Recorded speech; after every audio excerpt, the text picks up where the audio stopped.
Hi, I'm Maxine Power and I'm the Director of Innovation and Improvement Science at Salford Royal.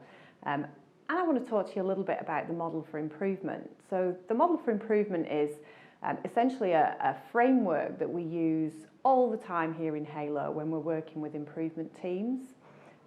It's based around 3 questions and then something called the PDSA Cycle. So if we just start with the first question in the model for improvement is, what are we actually trying to accomplish? So here at the top of the model, you'll see this question about what. When we do that work, we tend to find that teams in the system will often have different goals, and that can be quite problematic.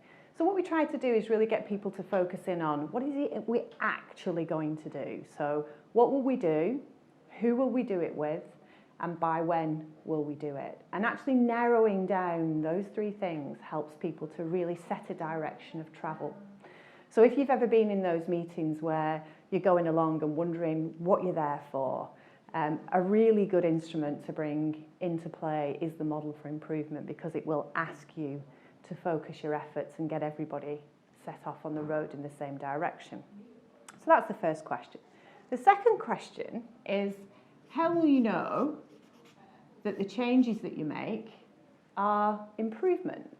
So we automatically assume that improvement is a good thing and that we will be engaged in it. But actually, what we tend to lack is evidence for that. And the evidence that we collect can be through stories, it can be through reports, but more often than not, it's through data. So this question asks us to think about, what are we going to measure?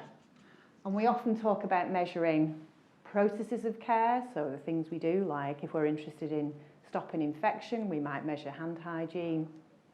We measure outcomes, like do people get infections or not? And we might measure balancing measures, like are people's hands cracking and sore because they're just washing their hands too much? And so sort of the unintended consequences of our improvement effort. So that's the measurement piece, and we can spend some time iterating between the aim and the measure, and that's part of the beauty of the model for improvement, is that you can do that backwards and forwards. And then the final question is, what changes will you make? So changes here are the key, that you think will be based in an improvement, in your improvement efforts. So sometimes these changes come from research, sometimes they come from guidelines, and sometimes they just come from common sense, just hunches about what we think will work and what we think will make a difference.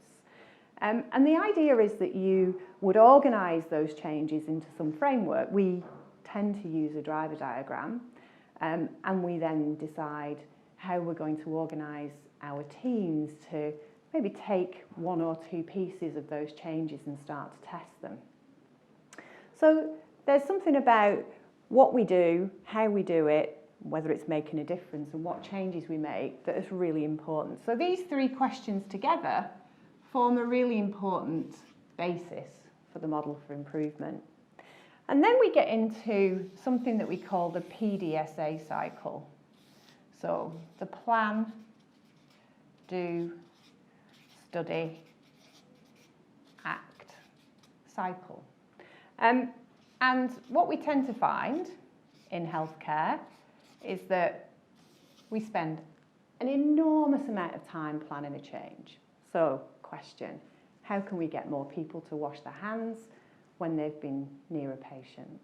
And we think in rooms and we elaborate and we all have great ideas.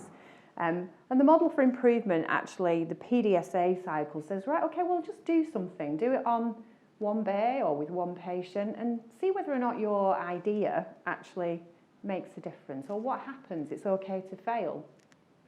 So you then do your test, and as a team, you might huddle and find out what happened. So when we actually moved that soap dispenser from the side of the sink to the side of the bed, did it actually make a difference? Did more people wash their hands on that particular shift?